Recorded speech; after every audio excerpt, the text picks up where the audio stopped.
Mommy, why does that man look exactly like us?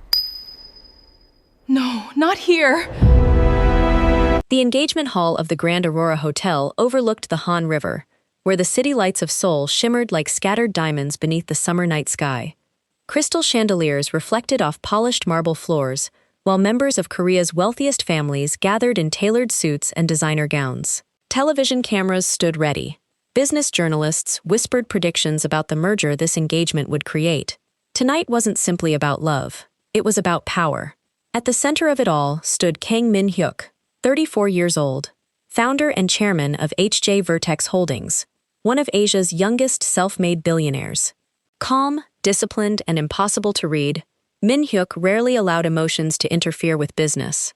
That was why everyone believed tonight would go exactly as planned. No one knew destiny had already entered the building.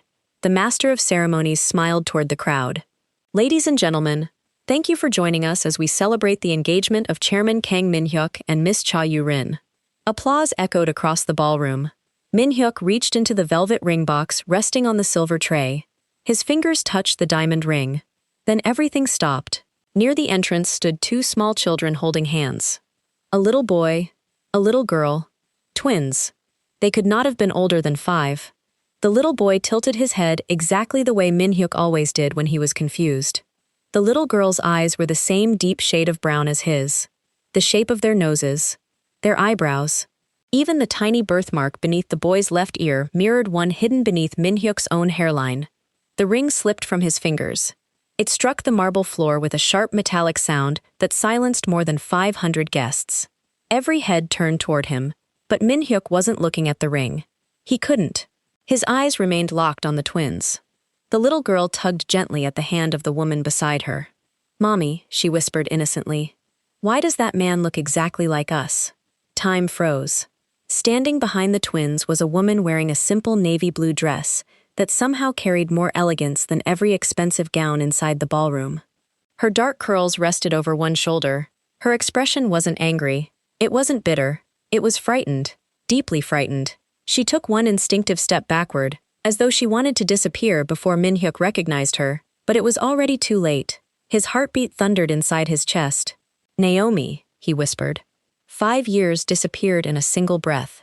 5 years since she'd vanished without explanation. 5 years since she'd broken his heart, with one letter that simply read, "Forget me. Please don't look for me.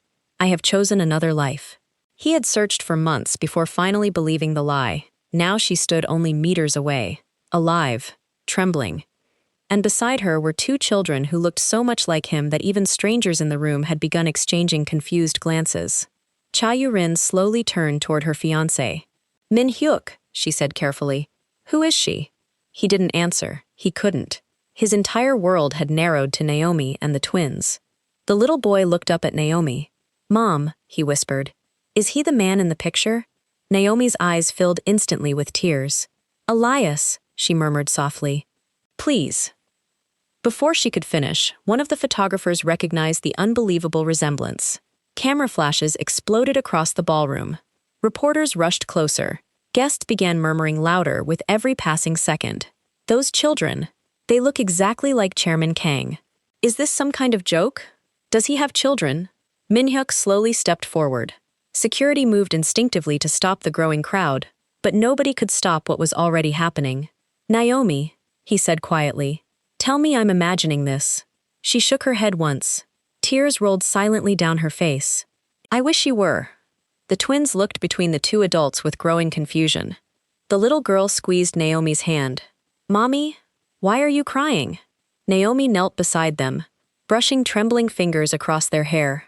"It's all right," she whispered, though nothing about this moment was all right. Min-hyuk stared at the children. Every instinct inside him screamed the same impossible truth. But another question rose even louder. If these were his children, why had he never known they existed? His voice cracked for the first time in years. "How old are they?" Naomi closed her eyes. She had rehearsed this moment 1,000 times. None of those rehearsals had prepared her for actually seeing him again. 5. The number struck him harder than any physical blow. 5 years. Exactly the amount of time since she'd disappeared. His breathing became uneven. Their birthdays. Naomi didn't answer immediately. The silence itself became an answer. Then she spoke so quietly that only he could hear. 3 days after I left Korea. His knees nearly gave way. Every calculation inside his mind aligned at once. The dates, the resemblance, the timing. It was impossible. Unless someone had hidden his children from him. But who? And why? Before he could ask another question, an elegant older woman standing near the front suddenly dropped the crystal glass she had been holding. The sound shattered the silence once again. Naomi's face drained of color the instant she saw her. Min-hyuk followed her gaze. Madame Seo, his late father's widow, the woman who had insisted Naomi was using him for money years ago. For the first time since he'd known her, Madame Seo looked terrified. Not surprised.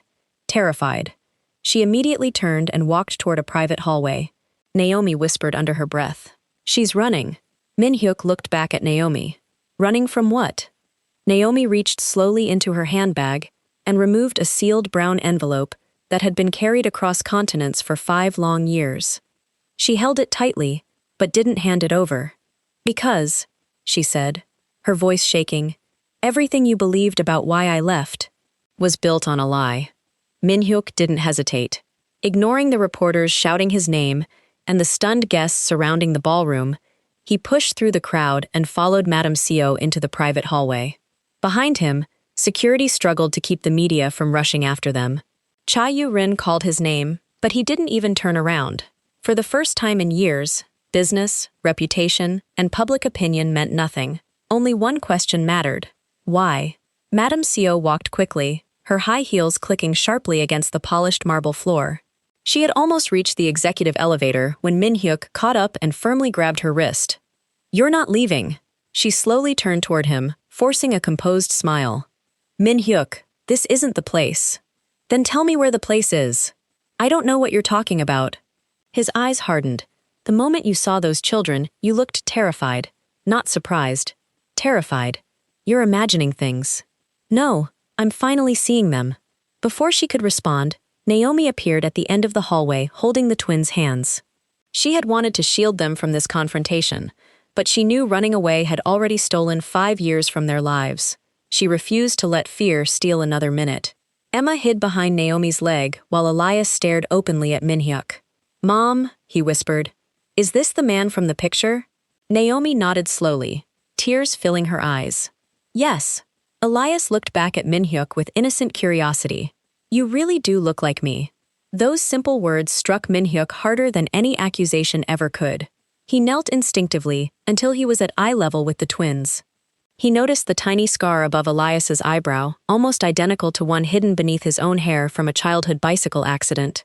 Emma tucked a loose curl behind her ear, exactly the way he unconsciously did whenever he felt nervous.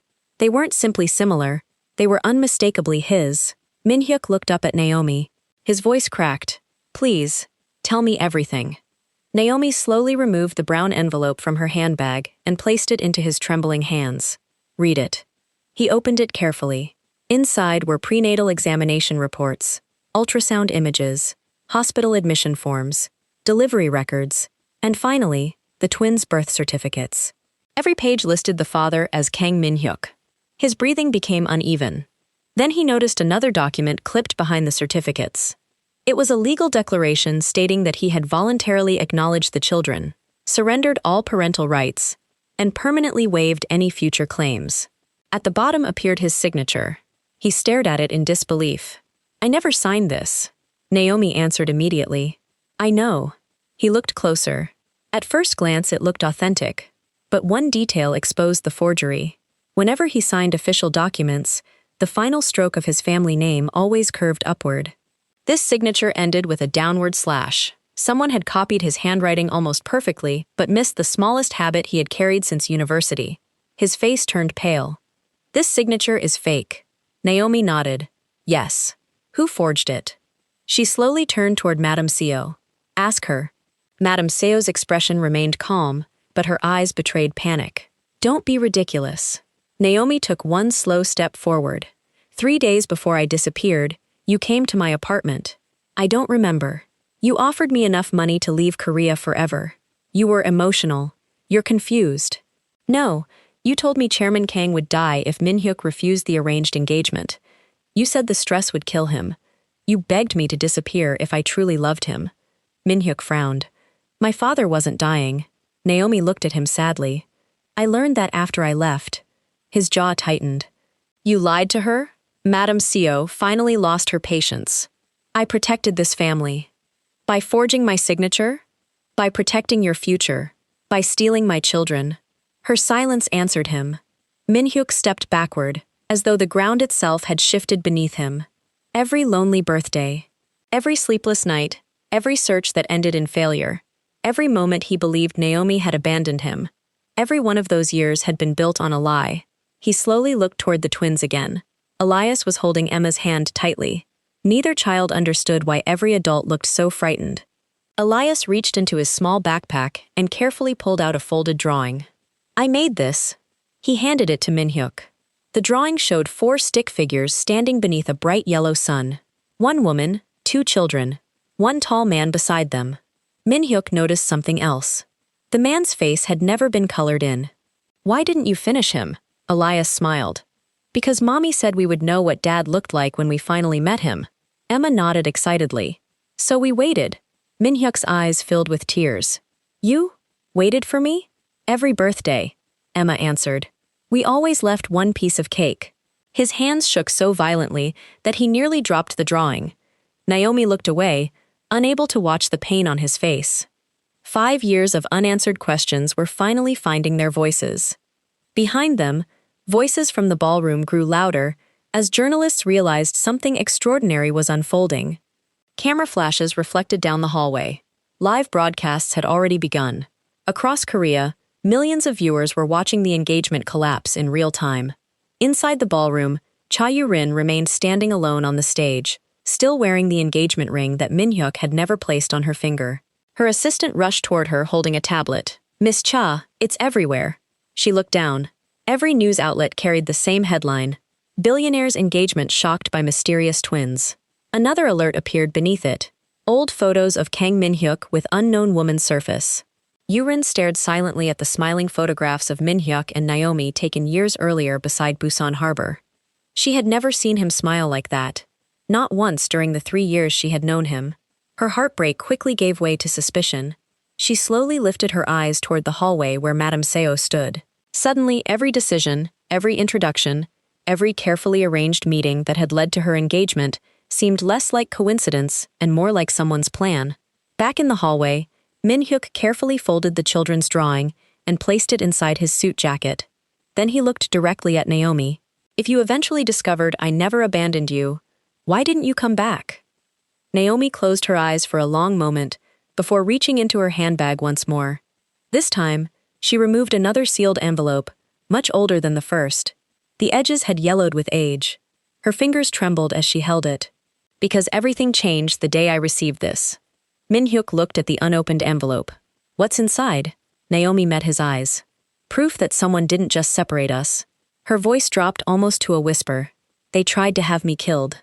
Min-hyuk stared at the second envelope without taking it. For a brief moment, the noise from the ballroom disappeared. The reporters, the flashing cameras, the whispers, the broken engagement. None of it mattered anymore. Only the worn envelope in Naomi's trembling hands. It looked ordinary, yet she held it as though it carried the weight of 5 stolen years. Open it, she said quietly. He carefully broke the seal. Inside was a folded police report, several photographs, and a handwritten letter stained with watermarks that looked suspiciously like old tears. The police report had been translated into both Korean and English. The date immediately caught his attention. It was only 6 weeks after Naomi had left Korea. His eyes moved across the page. Attempted vehicular homicide.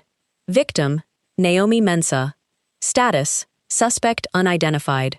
His heartbeat quickened. What is this? Naomi swallowed hard. 3 men forced my taxi off a mountain road outside Cape Coast. Min-hyuk looked up in disbelief. You were attacked?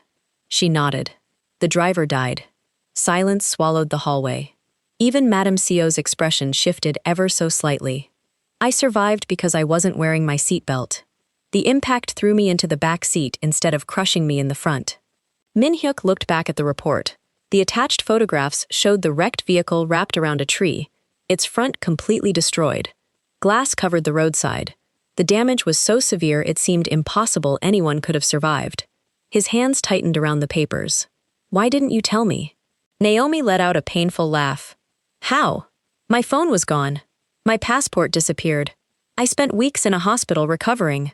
She pointed toward the handwritten letter. "Read that too." Min-hyuk unfolded it carefully. The handwriting was unfamiliar. "Dear Miss Mensah, I cannot tell you my name, because I fear for my family. I worked for the company hired to investigate your accident. It was never an accident. Someone paid to make sure you never reached your destination. Please leave Ghana immediately. Do not contact anyone connected to the Kang family until you know whom you can trust. They are watching. Burn this letter after reading." Min-hyuk read the final sentence 3 times. "They are watching." He slowly lowered the letter. "Who wrote this?" Naomi shook her head. "I never found out. By the time I tried to locate him, he had disappeared." Min-hyuk looked toward Madame So again. "Did you know about this?" "Of course not," she answered immediately. "Don't insult me. Someone forged my signature." "I didn't. Someone convinced Naomi to disappear. She chose to leave. Someone tried to kill the mother of my children." Madame Seo's voice grew sharper.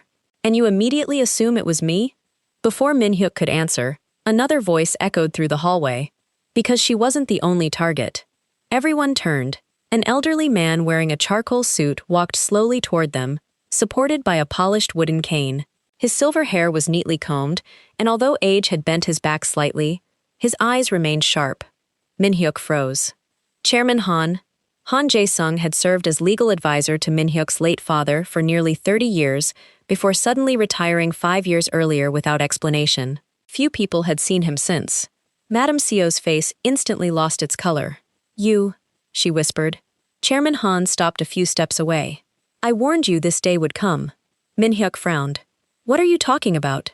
The old lawyer looked directly at Naomi. "I'm sorry I couldn't find you sooner." Naomi stared at him in confusion. "You know me. I never met you, but I've spent 5 years looking for you." Min-hyuk stepped closer. "Explain." Chairman Han took a slow breath. 5 years ago, your father asked me to prepare new inheritance documents." Min-hyuk frowned. "Inheritance?" "Yes. He intended to remove several people from his will." Madame Seo's fingers tightened around her handbag. "Enough." Han ignored her. "Your father discovered someone inside the family had been secretly transferring company assets overseas." Min-hyuk's expression darkened. "Who?" The old lawyer looked toward Madame Seo but did not answer immediately. "Before your father could publicly expose the evidence," he paused. "He died." Min-hyuk felt his chest tighten. "His heart attack." Chairman Han slowly shook his head. "That's what everyone was told." A long silence followed. "It wasn't a heart attack?" Han looked directly into Min-hyuk's eyes. "I believe your father was poisoned." Those words landed like thunder. Even the reporters standing at the entrance stopped speaking. Naomi instinctively pulled the twins closer. Elias looked up at his mother. "Mom, what's poisoned?" She gently touched his shoulder. "Not now, sweetheart." Min-hyuk struggled to process what he had just heard. His father hadn't simply died. His death itself might have been murder. "Do you have proof?" he asked. Chairman Han slowly reached inside his briefcase. Not complete proof. He removed a thick file sealed with red tape, but enough to reopen everything. Before he could hand it over, the lights inside the hallway suddenly went out. Complete darkness swallowed the corridor. Someone screamed inside the ballroom. A loud crash echoed nearby. The emergency lights flickered weakly. Then a sharp voice shouted, "Get down!" Instinct took over. Min-hyuk threw himself toward Naomi, and the twins just as a deafening gunshot shattered the darkness. Glass exploded somewhere behind them. Emma cried out in fear. Elias covered his sister with both arms. Another shot rang through the hallway. Chairman Han stumbled backward, dropping the red file across the marble floor. Papers scattered everywhere. When the emergency lights finally stabilized, Min-hyuk looked up. Chairman Han was lying motionless against the wall. A dark stain spread across his white shirt. Naomi gasped. Madame Seo was gone. The red file had disappeared. Only one page remained on the floor, drifting slowly through the air before landing at Min-hyuk's feet. He picked it up with trembling hands. Across the top, in bold black letters, were the words, Confidential Paternity Investigation. Beneath the title was a single sentence that made his blood run cold. The twins were not the only children someone had hidden from the Kang family. The words on the page made Min-hyuk forget the gunshots, the screaming guests, even the blood spreading beneath Chairman Han's body. The twins were not the only children someone had hidden from the Kang family. For one terrifying second, he could not move. Naomi clutched Elias and Emma against her chest, while security guards finally stormed into the hallway, shouting orders into radios. Sirens wailed in the distance. Guests were being pushed away from the corridor. Cameras still flashed from behind the security line, hungry enough to record even a dying man's final breath. Min-hyuk dropped to one knee beside Chairman Han and pressed his hand against the wound. "Stay with me." Chairman Han's eyelids fluttered. His lips moved, but no sound came out. Min-hyuk leaned closer. Who did this? Who else was hidden? The old lawyer gripped Min-hyuk's wrist with surprising strength. "The lake house," he whispered. "Your mother." Min-hyuk froze. "My mother?" Chairman Han's breathing became shallow. Naomi knelt beside them, her face pale but focused. "Ambulance is coming. Hold on." Chairman Han's eyes shifted toward her. Something like guilt crossed his face. "I failed you, both." Then his fingers loosened around Min-hyuk's wrist. His head fell slightly to the side. Min-hyuk shouted for the paramedics, but deep inside, he already knew the truth. Chairman Han had carried 5 years of secrets into that hallway, and someone had silenced him seconds before he could reveal them. Across the corridor, Cha Yu-rin stepped through the chaos with shaking hands and a face drained of pride. She saw the blood. She saw Naomi holding the twins. She saw Min-hyuk kneeling like a man whose entire life had collapsed in public. For the first time that night, she did not look like a humiliated fiancé. She looked like someone realizing she had been used too. "Min-hyuk," she whispered. He looked up at her, and the guilt in his eyes made her swallow the anger she had been preparing. "I didn't know," he said. "About them. About any of this." Yurin's jaw trembled. "I believe you." Naomi looked at her, surprised. Yurin's eyes moved to the page in Min-hyuk's hand. "But I know someone who did." Everyone turned toward her. She glanced toward the emergency exit Madame Seo had used to disappear. 2 weeks ago, Madame Seo asked my father to approve a private security transfer for tonight. She said it was to protect the engagement from protesters. But the names on that list weren't normal security contractors. Min-hyuk stood slowly. Who were they? Yurin pulled out her phone and searched quickly through her messages. Her fingers trembled so badly she nearly dropped it. "I didn't question it because my family wanted this engagement. I thought it was just rich people paranoia." She turned the screen toward him, but one name stood out because I had seen it before. Min-hyuk read the name. Baek Jun-sik. Naomi inhaled sharply. "That's impossible." Min-hyuk turned to her. "You know him? He was the driver of the taxi that was forced off the road in Ghana." Silence hit all of them at once. Yurin stared at Naomi. "The dead driver?" Naomi shook her head slowly, realization spreading horror across her face. "That was what the police report said. But I never saw his body. I was unconscious for days. They told me he died before help arrived." Min-hyuk looked back at the phone. The same man who supposedly died in Naomi's accident had been listed as private security at his engagement party 5 years later. That meant the accident report had been manipulated. That meant the driver may have been part of the attack. And that meant Naomi had been surrounded by lies from the moment she left Korea. Emma began to cry quietly, overwhelmed by the shouting adults and flashing emergency lights. Min-hyuk turned toward her instinctively, but stopped himself. He did not know if he had the right to comfort a child who had only learned his face minutes ago. Naomi saw the hesitation. For all her pain, something in her softened. "It's okay," she whispered. "You can talk to her." Min-hyuk lowered himself slowly in front of Emma. "I'm sorry you got scared." Emma wiped her cheek with the back of her hand. "Are bad people trying to hurt Mommy again?" The word again pierced him. Again. His children had lived with fear before he had lived with truth. "Not anymore," he said, though he had no idea if he could keep that promise. Elias looked at him seriously. "You have to say it properly." Min-hyuk blinked. "What?" "Mommy says promises are heavy. You shouldn't carry one unless you mean it." Naomi's lips parted slightly. She had said those words to the twins many times, never imagining they would repeat them to their father on the night their lives changed. Min-hyuk looked at Elias, then Emma. "Then I mean it properly. I will protect your mother, and I will protect both of you. Elias studied him for a moment. Even if the bad people are rich? Especially then. For the first time, the boy gave the smallest nod. It was not trust, not yet. But it was a door unlocked by 1 inch. A paramedic team rushed in and lifted Chairman Han onto a stretcher. One of them shouted that he still had a pulse. Min-hyuk grabbed the paramedic's arm. Which hospital? Seoul Imperial Medical Center. I'll follow. Before he could move, Naomi grabbed his sleeve. No! He turned. Naomi, he knows what happened to my father. He knows something about my mother. And the person who shot him knows you will chase that answer. She held his gaze. That's exactly what they want. Yoo-rin nodded slowly. She's right. The hospital will be watched. Min-hyuk looked between the two women. The woman he was supposed to marry, and the woman he had never stopped loving. Both were afraid.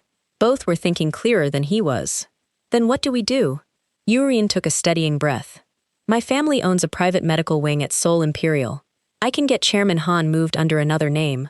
Naomi looked suspicious. Why would you help us? Yoo-rin's expression tightened with pain. Because I was standing on that stage ready to marry a man who looked dead inside, and I convinced myself that was normal, because our families called it suitable. Her eyes flicked toward the twins. But those children walked in, and he looked alive for the first time. She swallowed. I won't be another woman Madame Seo uses as a weapon. Min-hyuk was silent. Something like respect replaced the awkwardness between them. Then his phone rang. Unknown number. Everyone froze. He answered but said nothing. A distorted voice breathed softly through the speaker. Chairman Kang. Min-hyuk's jaw tightened. Who is this? You should have finished the engagement. Naomi's face went cold. Min-hyuk turned on speaker. The voice continued. Now the children are public. The woman is public. The old lawyer is bleeding because you opened a door your father died trying to close. What do you want? Min-hyuk asked. A low laugh crackled through the line. The same thing I wanted 5 years ago. Obedience. Naomi held the twins tighter. Who are you? The voice paused. Naomi Mensa. Still alive. Still making men foolish. Min-hyuk's hand curled into a fist. If you come near them. You still think this is about them. The voice softened. Go to the lake house, Chairman Kang. Ask why your mother kept a nursery for a child who never came home. The call ended. Nobody spoke. Min-hyuk slowly lowered the phone. The words had struck the same hidden place. Chairman Han's final whisper had touched. His mother. A lake house. A nursery. A child who never came home. Yoo-rin whispered. Do you have a lake house? Min-hyuk nodded slowly. My mother had one outside Chuncheon. I haven't been there since she died. Naomi's eyes searched his face. What child? He shook his head. I was an only child. But even as he said it, a memory moved inside him. A locked room at the end of a hallway. His mother crying behind the door. His father saying, never ask about that room again. Min-hyuk had been 8 years old. He had forgotten, because childhood teaches people to bury what adults refuse to explain. Now the grave was opening. Elias gently tugged Naomi's dress. Mommy, can we go home? Naomi looked at her son, then at Min-hyuk. Home.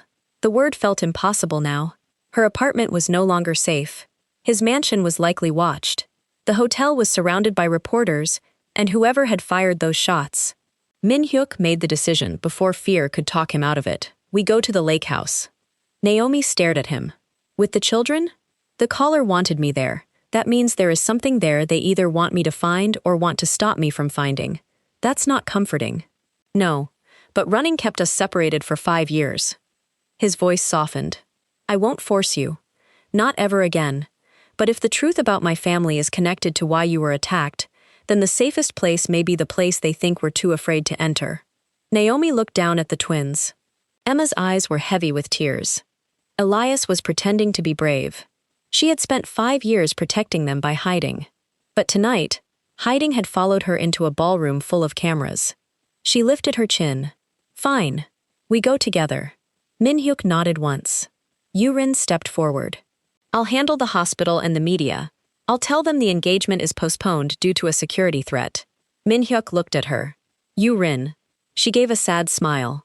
Don't apologize yet. I may still hate you tomorrow.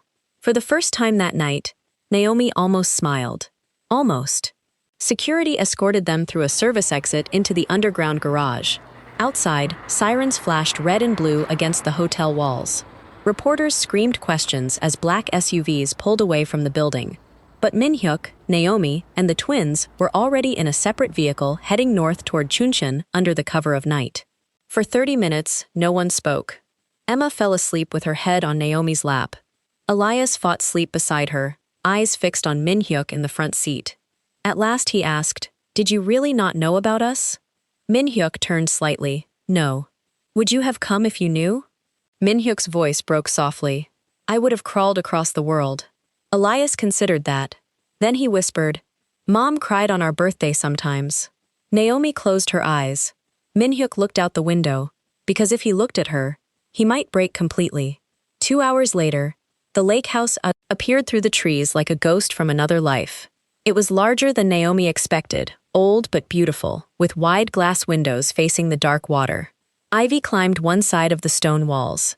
The moon reflected on the lake, silver and still. Min-hyuk unlocked the front door with a code he had not used in 20 years. To his surprise, the lock clicked open. The air inside smelled of dust, cedar, and memories left untouched too long. He turned on the lights. The house awakened slowly. Naomi stepped inside with the sleeping Emma in her arms. Elias held Min-hyuk's sleeve, not his hand, but close enough to make his chest tighten. They walked down the hallway. Family portraits lined the walls. Min-hyuk's mother appeared in several of them, beautiful and distant, always looking slightly past the camera as if waiting for someone just outside the frame. Then they reached the locked room. The room from his memory. The room his father had forbidden him to mention. Min-hyuk tried the handle. Locked. Naomi shifted Emma carefully. "Do you have a key?" He shook his head. "No." Elias pointed toward the portrait beside the door. "Maybe behind there." Min-hyuk looked at him. "Why would you think that?" Elias shrugged. "In cartoons, old houses hide things behind pictures. Under any other circumstance, it might have sounded funny. Tonight, it felt like fate speaking through a child." Min-hyuk lifted the portrait from the wall. A small brass key was taped behind the frame. Nobody breathed. He peeled it off slowly. His fingers touched the keyhole, paused, took one breath, turned it. The lock opened with a soft click that sounded louder than the gunshot. Min-hyuk pushed the door inward. The room beyond was not empty. It was a nursery, untouched for decades. A small white crib stood beneath lace curtains. Stuffed animals lined a wooden shelf. A faded mobile hung above the crib, tiny stars frozen in place. Naomi stepped closer, her eyes widening. On the wall above the crib was a painted name, not Min-hyuk's, not the twins'. A girl's name, Kang Min. Min-hyuk whispered, "I don't understand." Elias moved toward the crib and picked up a dusty silver rattle. Something fell from inside it. A folded photograph. Min-hyuk bent down and opened it. His mother's face stared back at him, younger than he remembered, holding a newborn baby girl wrapped in pink cloth. Written behind the photograph were 4 words in his mother's handwriting. "They took her away." Min-hyuk could not take his eyes off the photograph. His mother looked happier than he had ever remembered. Her arms wrapped around a tiny baby girl, whose peaceful face seemed untouched by the tragedy hidden behind the image. His fingers trembled as he turned the photograph over again, reading the words once more. "They took her away." Naomi stood silently beside him, Emma asleep against her shoulder, while Elias watched every movement with wide, curious eyes. "Who is Kang Min?" Naomi asked softly. Min-hyuk shook his head. "I don't know." Even saying the words felt impossible. He had spent his entire life believing he was an only child. Yet here was undeniable proof that another child had once existed inside this family. He slowly searched the nursery, opening drawers one by one.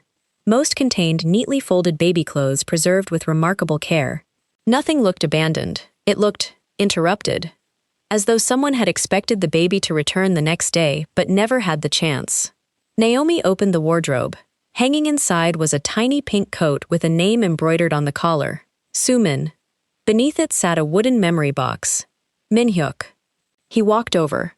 Together they lifted the lid. Inside were hospital bracelets, vaccination records, several birthday cards that had never been signed, and a leather-bound journal. The cover bore his mother's initials, Key. Min-hyuk carefully opened the first page. The handwriting was unmistakably hers. If you are reading this, then the truth has survived longer than I did. Tears filled his eyes before he even continued. My daughter was born healthy. She cried the moment I held her. Your father smiled for the first time in months. We named her Soo-min because she brought peace into our home. But peace never lasts inside families built on secrets. Naomi slowly lowered herself into the rocking chair, listening as Min-hyuk continued reading aloud. 3 weeks after Soo-min's birth, she disappeared. Everyone told me I was confused. They said grief had affected my memory. They insisted I had imagined giving birth. My medical records vanished. The nursery was locked. Even the nurses denied ever meeting me. They tried to convince me that my daughter had never existed. But I remember every heartbeat beneath my own. A mother does not imagine her child. Min-hyuk stopped reading. His breathing had become uneven. They tried to erase her. Naomi nodded slowly. The same way someone tried to erase the twins from your life. The connection settled over the room like a heavy fog. Different generations, different victims. The same method. Erase the child, rewrite the story, control the family. Elias looked at the photograph again. So, I had an aunt? Min-hyuk looked at the boy with tears in his eyes. Maybe. Emma stirred awake and rubbed her eyes. Where are we? Naomi kissed her forehead. Somewhere important. Emma noticed the nursery. Whose room is this? No one answered immediately. Before anyone could speak, a loud crash echoed downstairs. Everyone froze. Another crash followed, this time from the kitchen. Min-hyuk quietly closed the journal. His expression instantly shifted from grief to focus. Stay here. Naomi grabbed his arm. You're not going alone. He looked toward the twins. Lock the door after us. Elias nodded with surprising seriousness. Min-hyuk and Naomi stepped into the hallway. He gently closed the nursery door behind them. Together they moved toward the staircase, careful not to make a sound. The lake house felt unnaturally quiet, except for the faint creaking of old wood beneath their feet. As they reached the bottom floor, Min-hyuk noticed the back door standing open. Cold night air drifted inside. The kitchen window had been shattered. Broken glass covered the floor. Someone had been inside. Naomi whispered, Do you keep security here? No. Then whoever came knew we'd arrive. Min-hyuk slowly scanned the room. Nothing appeared stolen. Then he noticed something resting on the dining table. A small black envelope. He approached cautiously and opened it. Inside was a single photograph. It showed Naomi leaving a hospital in Ghana 5 years earlier, holding 2 newborn babies. Standing across the street, partially hidden behind a newspaper, was a man wearing sunglasses. Someone had circled his face in red ink. On the back of the photograph were 6 handwritten words. He never stopped watching your family. Naomi felt her stomach tighten. That's him. Min-hyuk looked up. You've seen him before? Twice. She pointed to the picture. Once outside the hospital after the accident. Once near the apartment where I lived with the twins. Why didn't you tell the police? She gave him a tired smile. I did. They never found him. Min-hyuk's phone vibrated. Unknown number. Again. He answered immediately. Who are you? The same distorted voice laughed softly. Finding old rooms already? Min-hyuk's grip tightened. You're following us. I've always been ahead of you. Who is Soo-min? Silence lingered for several seconds. Then the voice replied, Ask yourself a better question. Which is, if your sister disappeared as a baby, why has someone been making sure no DNA test is ever performed inside your family? The line went dead. Naomi looked at him. What does that mean? Min-hyuk slowly lowered the phone. It means... He struggled to finish the thought. Someone is terrified of proving who belongs to this family. At that exact moment, headlights swept across the front windows of the lake house. A black SUV rolled slowly into the driveway before stopping directly outside. The engine switched off. Nobody got out. Naomi instinctively pulled the twins behind her. Min-hyuk walked toward the window but stayed out of sight. The driver's door finally opened. A woman stepped out wearing a long gray coat. She removed her sunglasses despite the darkness. Moonlight fell across her face. Min-hyuk stopped breathing. The woman standing outside looked exactly like the baby in the photograph. Only 30 years older. She raised her eyes toward the house and whispered words that no one inside should have been able to hear. I've finally found my brother. Min-hyuk stood frozen beside the window. Every instinct told him the woman outside could not possibly be who she appeared to be. Yet the resemblance between her face and the infant in the photograph was impossible to ignore. Naomi slowly moved beside him, keeping the twins behind her. "Do you know her?" she whispered. He shook his head. "No." The woman remained perfectly still beside the black SUV. She made no attempt to approach the house. She simply waited, almost as if she knew forcing her way inside would only make them run. Emma tugged gently on Naomi's sleeve. "Mommy, who is she?" Naomi crouched beside the twins. "I don't know yet." Elias looked toward Min-hyuk. "Should we be scared?" Min-hyuk answered honestly. "I don't know that either." After everything they had learned in the last few hours, pretending certainty felt like another lie. He slowly unlocked the front door and stepped onto the porch. The cool night air carried the scent of pine trees and the stillness of the lake. The woman watched him carefully. Tears gathered in her eyes before she smiled sadly. "You've grown up," she said. Min-hyuk stopped several feet away. "Who are you?" She took a slow breath. "My name is Kang Min. The world seemed to fall silent again. Behind him, Naomi felt her heart race. Inside the house, even the twins sensed the importance of the moment. Min-hyuk searched the woman's face. She appeared to be around 30 years old, only a few years younger than him. She had his mother's eyes. The same slight curve at the corner of her smile. The same calm expression that somehow carried decades of pain. "That's impossible," he said quietly. "I was told I never had a sister." Min nodded. "I know. Then prove who you are." She reached into her coat and removed a faded silver music box. She carefully wound the key. A gentle lullaby filled the quiet night. Min-hyuk's eyes widened. Memories he hadn't visited in decades suddenly surfaced. His mother used to hum that exact melody every night before he slept. Min opened the music box. Inside was a tiny photograph of their mother holding both children. One toddler stood beside her. The baby rested in her arms. Min-hyuk stared in disbelief. He had never seen the photograph before. Yet there he was. Barely 4 years old, smiling beside a baby girl. "Where did you get that?" he asked. "Mom gave it to me." "She couldn't have. She found me." Min-hyuk's heart skipped. "What?" Min lowered her eyes. "Not immediately. Years later." Naomi stepped outside carrying Emma, while Elias quietly followed. None of them wanted to interrupt, yet every answer created another question. "Explain," Min-hyuk said. Min nodded slowly. "The night I disappeared, I wasn't kidnapped by strangers. I was taken by someone inside our own family." Min-hyuk immediately thought of Madame Seo. Min saw it in his face. "No," she replied. "She helped cover it up, but she wasn't the one who took me." "Then who?" "Your uncle." Min-hyuk frowned. "I don't have an uncle. You were never told because your father erased him from every family record." Naomi exchanged a worried glance with Min-hyuk. Min continued. "His name was Kang Dae-jin, your father's younger brother. He believed the family fortune belonged to him. When your father became chairman, hatred replaced whatever love remained between them. Why would he take a baby? Because he believed a daughter would change the inheritance." Min-hyuk remained silent. He thought if your father had both a son and a daughter, the company shares would eventually be divided differently. He wanted complete control. Naomi looked horrified. "So he stole you?" "He sold me." The words struck everyone like ice. Emma squeezed Naomi's hand tighter. Min continued with remarkable calm. "I was sold through an illegal adoption network. A wealthy family in Japan raised me under another name." Min-hyuk struggled to speak. "Did they know?" "No. They believed everything was legal." "How did you find out?" Min smiled sadly. "Because our mother never stopped searching." She reached into her handbag and removed several old letters tied together with a faded blue ribbon. "She found me when I was 16. Min-hyuk accepted the letters with trembling hands. Every envelope bore his mother's handwriting. Every return address had been crossed out to hide her location. "Why didn't she bring you home?" he asked. Tears finally rolled down Min's face. "She tried.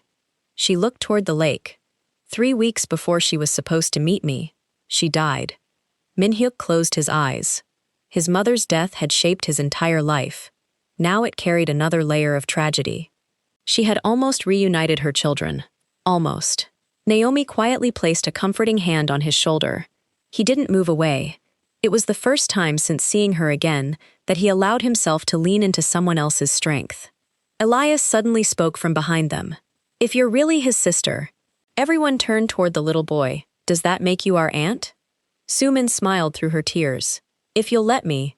Emma looked up at Naomi. "Can we?" Naomi knelt beside both children. "Families don't become real because someone says they are." She looked toward Sumin. "They become real because they choose each other." Sumin nodded gently. "Then I'll wait as long as it takes." Before anyone could say another word, the peaceful night shattered. A loud explosion echoed from the direction of the main road. Flames suddenly rose above the trees. Min-hyuk spun around. His SUV, the one they had driven to the lake house, was engulfed in fire. The blast lit the darkness orange. Emma screamed. Elias instinctively shielded his sister. Min-hyuk rushed forward, but Sumin grabbed his arm. "Don't!" A second explosion ripped through the vehicle. Metal flew across the driveway. Naomi held the twins tightly as burning debris rained onto the gravel. Sumin looked toward the trees surrounding the property. "They're here." Min-hyuk followed her gaze. Small red laser dots slowly appeared across the walls of the lake house. One landed on the front door. Another moved across the porch railing. Another settled briefly on Min-hyuk's chest before disappearing. Naomi's voice dropped to a whisper. "Those are rifle sights." Sumin nodded once. "They never wanted us to leave this house alive." The tiny red laser dot rested on Min-hyuk's chest for only a second before disappearing into the darkness. Another swept across Naomi's shoulder. A third drifted over the front window where Emma stood frozen in fear. Nobody moved. Nobody even seemed willing to breathe. The silence outside felt far more dangerous than the explosions. Whoever surrounded the lake house was patient. They wanted fear to do the work before the bullets did. Sumin's voice remained calm. "Get away from the windows." Min-hyuk immediately guided Naomi and the twins toward the center hallway. The old stone walls offered more protection than the glass facing the lake. Emma buried her face against Naomi's shoulder. Elias tried to stay brave, but his hands were trembling. "Are they going to hurt us?" he whispered. Min-hyuk knelt in front of him. "Not if I can stop them." Elias looked straight into his eyes. "You promised properly." The reminder struck Min-hyuk with unexpected force. He had made that promise only hours earlier, yet it already felt like the most important commitment of his life. "I remember," he said quietly, "and I won't break it." Another gunshot shattered the silence. The front window exploded inward, sending glass across the living room floor. Emma screamed. Naomi instinctively shielded both children with her body. Min-hyuk grabbed a heavy wooden table and pushed it against the hallway entrance as another shot struck the stone wall behind them. Sumin moved with surprising confidence. "The basement," she said. "This house has an emergency shelter." Min-hyuk looked at her. "How do you know that?" "Mother showed me the blueprints when she found me." There was no time for more questions. They hurried toward the back corridor. As Sumin reached an old bookshelf, she pressed against one carved wooden panel. A hidden latch clicked. The entire shelf slowly swung outward, revealing a narrow staircase leading underground. Naomi stared in disbelief. How did no one know about this? Sumin gave a bitter smile. Because father built it after the first kidnapping attempt. Min-hyuk stopped. "First?" She nodded. There was more than one. Before he could ask anything else, another explosion shook the house. Dust fell from the ceiling. The attackers were getting closer. They hurried down the narrow staircase and sealed the hidden entrance behind them. The underground room was surprisingly large. Shelves lined the walls, filled with emergency supplies, old family records, and locked filing cabinets. A backup generator automatically switched on, bathing the room in soft yellow light. Emma finally relaxed enough to stop crying. Elias walked around slowly, studying everything. "It's like a secret bunker." Min-hyuk looked around the room until his eyes stopped on an old steel cabinet marked Family Archive. The key was still hanging from the lock. He opened it. Inside were dozens of neatly organized folders. Birth certificates, property deeds, photographs, audio tapes. At the very bottom rested a sealed package labeled, "For my children." His heart pounded. The handwriting belonged to his mother. He carefully opened the package. Inside were 2 videotapes and a handwritten letter. Naomi watched as he unfolded the letter with shaking hands. "My beloved Min-hyuk and my precious Sumin, if you are reading this together, then God has answered the prayer I prayed every day after we were separated. If I am no longer alive, it means those who feared our family truth reached me before I could protect you. Do not trust appearances. The greatest danger to our family never carried our surname openly. He married into it. Min-hyuk stopped reading. Married into it. Naomi immediately looked up. Madam Seo married your father. Soo-min slowly shook her head. No. Both of them turned toward her. Mother always wrote carefully. She didn't say she said he. The room fell silent. Min-hyuk looked back at the letter. The greatest danger to our family never carried our surname openly. He married into it. His mind raced through every man who had entered the Kang family through marriage. Then one face surfaced. His father's closest friend, a man everyone called Uncle, the chairman of Mirai Logistics. Seo Dong-wook. Min-hyuk's breathing became uneven. He married father's older sister. Soo-min nodded slowly. Exactly. Naomi frowned. But he's been helping your family for years. That's why nobody questioned him, Min-hyuk replied. Before anyone could continue, Elias called from another shelf. Dad! The word slipped out naturally this time. Nobody corrected him. Min-hyuk turned immediately. What is it? Elias held up a framed photograph covered in dust. I think you need to see this. Min-hyuk took the frame. The photograph showed his parents standing beside another couple. His mother smiled warmly, while his father held young Min-hyuk in his arms. Beside them stood Seo Dong-wook, and a little boy around 6 years old. Min-hyuk frowned. Who's that? Soo-min stepped closer. Her face changed instantly. I know him. Who is he? Her voice became almost a whisper. The man who raised me in Japan always received visits from him. Naomi's eyes widened. You mean? Soo-min nodded. That's not Seo Dong-wook's son. She pointed directly at the little boy. That's the man who has been following Naomi for 5 years. Min-hyuk looked again.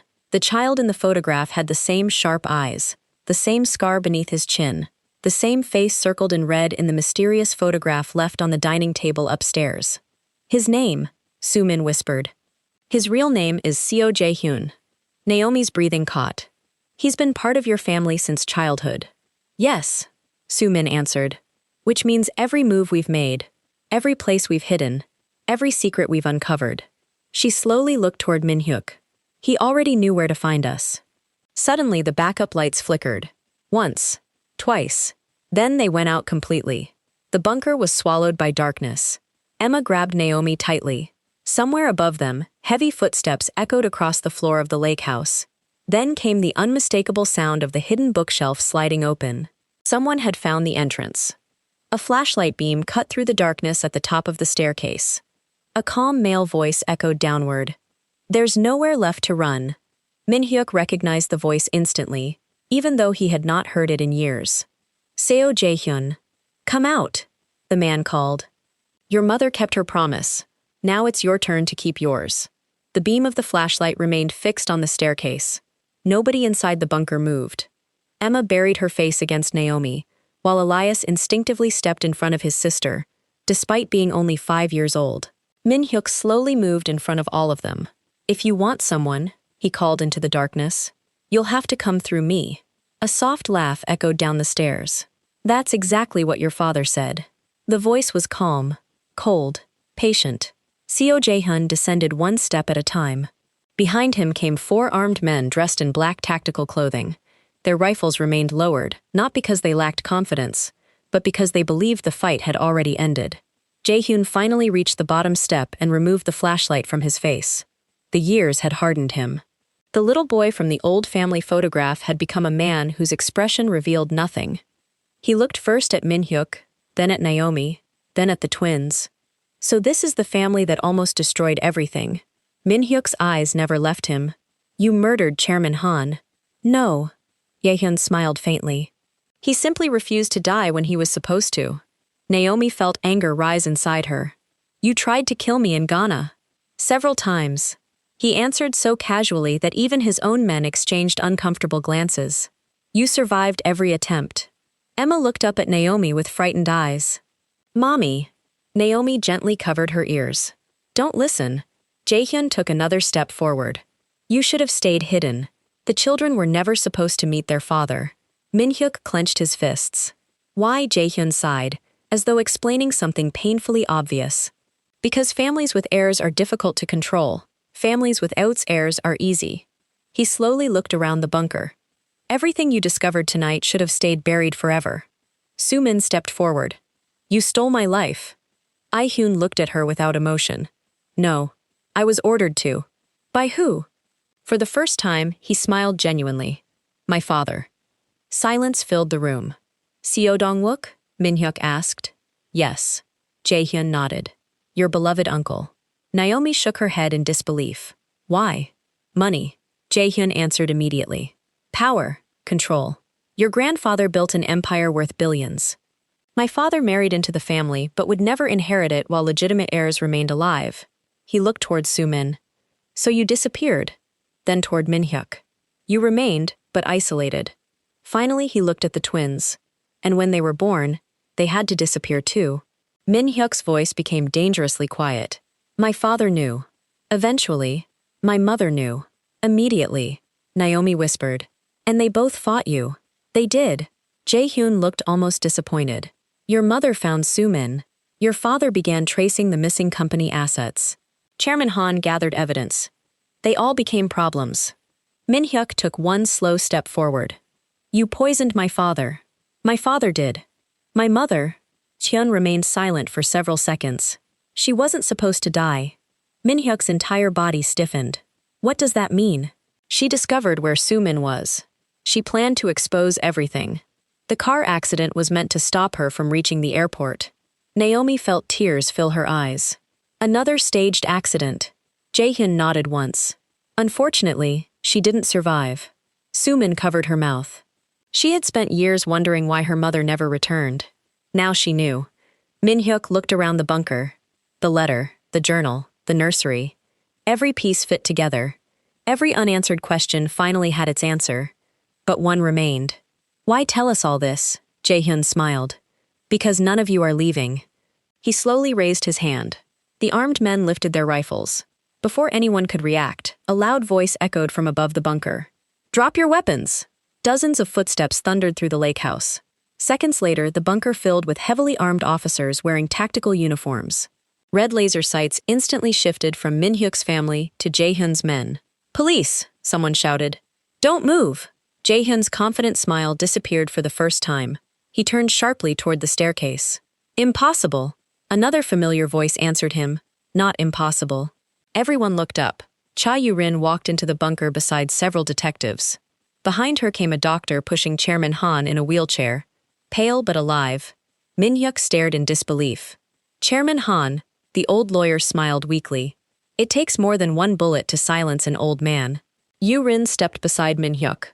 While you were coming here, I had Chairman Han transferred under another name exactly as we discussed. The shooter believed he'd finished the job. Chairman Han nodded. That bought us enough time. One detective held up a thick folder. The missing file was recovered. Chairman Han looked directly at Min-hyuk. Every financial transfer. Every forged signature. Every illegal adoption document. Every payment connected to your father's murder. We have everything. Jae-hyun slowly lowered his head. For the first time, there was no arrogance left in his eyes. Only defeat. His men dropped their weapons one by one. Handcuffs clicked through the bunker. One officer approached Jae-hyun. Seo Jae-hyun, you're under arrest for conspiracy to commit murder, attempted murder, fraud, kidnapping, and multiple additional offenses. Jae-hyun looked once more toward Min-hyuk. Do you know the worst part? Min-hyuk said nothing. Your father almost forgave my father. Min-hyuk closed his eyes briefly. Mine wouldn't have. Jae-hyun was led away. As he disappeared up the staircase, dawn began to brighten the windows above. The longest night of their lives was finally ending. 3 months later, the truth shook the entire country.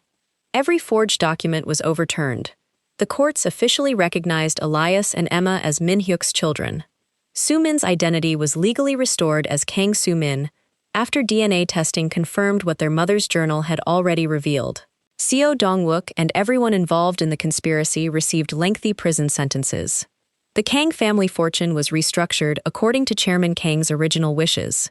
A large portion was placed into a charitable foundation supporting children separated from their families through trafficking and illegal adoption. The foundation carried one name, the Yoon Foundation, named after the mother who never stopped searching for her children. On a quiet spring afternoon, Min-hyuk stood in the same nursery overlooking the lake. It no longer looked like a room frozen in grief. Fresh flowers sat beneath the window. Children's laughter echoed through the hallway. Emma ran inside carrying a stuffed rabbit. Elias chased after her with a toy airplane. "Dad!" Emma laughed. "Elias says he can fly faster than me." Min-hyuk smiled. "I think your mother should settle that argument." Naomi appeared in the doorway, laughing softly. There were new lines around her eyes now, not from sorrow, but from years finally beginning to heal. She looked at Min-hyuk. "They're waiting." Outside, Sumin stood beside the lake holding fresh lilies. Together, the four adults and the twins walked toward a small memorial stone beneath a willow tree. It bore only one sentence. "She never stopped looking for us." Min-hyuk placed his hand gently over the engraved words. "We found each other, Mom." Naomi slipped her hand into his. This time, he didn't hesitate. 5 years had been stolen from them. Nothing could return those years. But they still had tomorrow. Elias looked up at his father. "Are bad people gone now?" Min-hyuk smiled and knelt beside him. "Some are in prison. Some will always exist." "Then why are you smiling?" Emma asked. He looked at Naomi, then at Sumin, then at the children surrounding him. "Because the people worth protecting are finally together." Naomi leaned her head gently against his shoulder. Neither of them needed grand promises anymore. They had survived lies, loss, separation, and fear. Love had not erased the scars. It had simply taught them those scars no longer had to be carried alone. As the sun rose over the lake, the family walked home together, not because every wound had disappeared, but because every secret finally had. And for the first time in decades, the Kang family was no longer defined by what had been stolen from them, but by what they had chosen to rebuild together. Some stories end with a wedding, others end with revenge, but the most unforgettable stories end with the truth finally finding its way home.